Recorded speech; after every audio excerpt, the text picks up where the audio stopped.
Hello friends, मैं हूं doctor Mukesh Haridwar. आज हम बात करेंगे कि क्या होता है स्पाइन ट्यूबरकुलोसिस। तो बेसिकली स्पाइन ट्यूबरकुलोसिस हमारी रीढ़ की हड्डी के अंदर ट्यूबरकुलोसिस के बैक्टीरिया का इन्फेक्शन होता है। ये इन्फेक्शन हमारी रीढ़ की हड्डी को सर्वाइकल स्पाइन से लेके लंबर स्पाइन, थोरेसिक स्पाइन और नीचे सैक्रल स्पाइन तक अफेक्ट कर सकता है, किसी भी पार्ट को अफेक्ट कर सकता है। स्पाइन ट्यूबरकुलोसिस कब होता है? स्पाइन ट्यूबरकुलोसिस बेसिकली जब पेशेंट की या किसी भी ह्यूमन की इम्यूनिटी कमज़ोर होती है, लाइक या तो चाइल्डहुड में या ओल्ड एज में, या प्रॉपर न्यूट्रिशन नहीं है, या कोई इम्यूनोसप्रेसेंट मेडिसिन पेशेंट को चल रही है, तो तब उसकी इम्यूनिटी लेवल कम होती है और उसी कंडीशन में ट्यूबरकुलोसिस बैक्टीरिया बॉडी के किसी भी पार्ट को अफेक्ट कर सकता है, जिसमें से वो स्पाइन को भी अफेक्ट कर सकता है।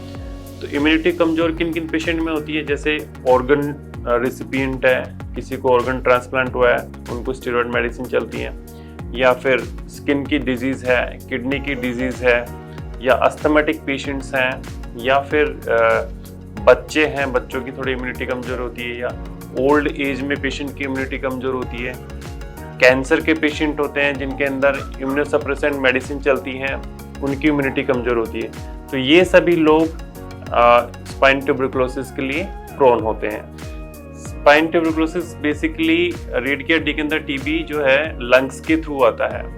तो जो पेशेंट को लंग में इन्फेक्शन होता है या फिर वो किसी ट्यूबरकुलोसिस के पेशेंट के कांटेक्ट में आए होते हैं, तो उन लोगों को भी टीबी होने के चांसेस बढ़ जाते हैं। स्पाइन ट्यूबरकुलोसिस के सिम्टम्स क्या होते हैं? बहुत अर्ली सिम्टम्स में जो स्पाइन टीबी के है वो कि माइल्ड बैक पेन होगा, या गर्दन में दर्द होगा, या पीठ में दर्द होगा, हल्का सा होगा। वो सारे दिन उसको हल्का हल्का दर्द हो सकता है, नाइट में ये दर्द बढ़ सकता है।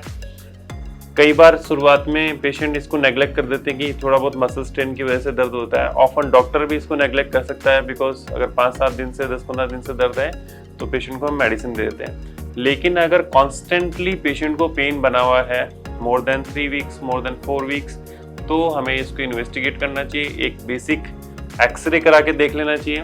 एक्सरे में कुछ अर्ली फाइंडिंग्स होती हैं जिसके बेस पे हम डॉक्टर देख के बता सकता है कि सस्पेक्ट कर सकता है कि इसको पेशेंट को ट्यूबरकुलोसिस हो सकता है।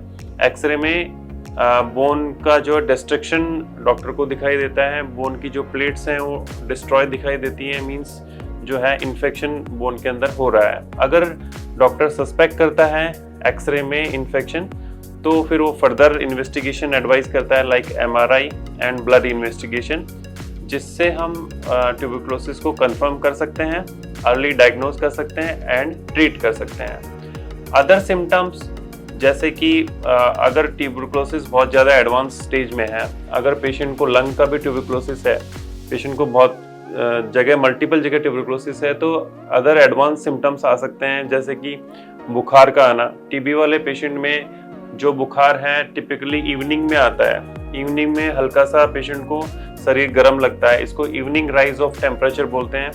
पेशेंट को थकान लगती है, भूख लगना कम हो जाती है, उसका वेट लॉस भी हो सकता है।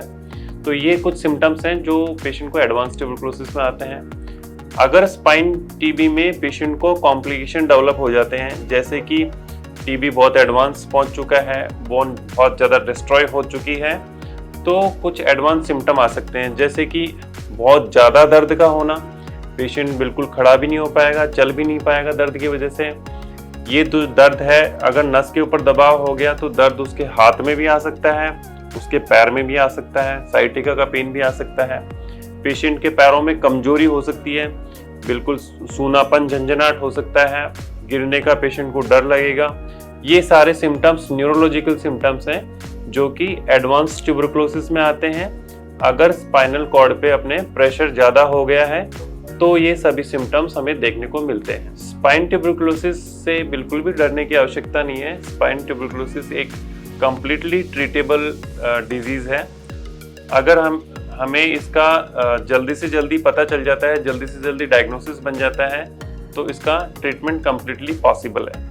बने रहिए हमारे YouTube चैनल पे आगे जानने के लिए कि स्पाइन ट्यूबरकुलोसिस के क्या सिम्टम्स होते हैं और इसका क्या इलाज होता है। Thank you.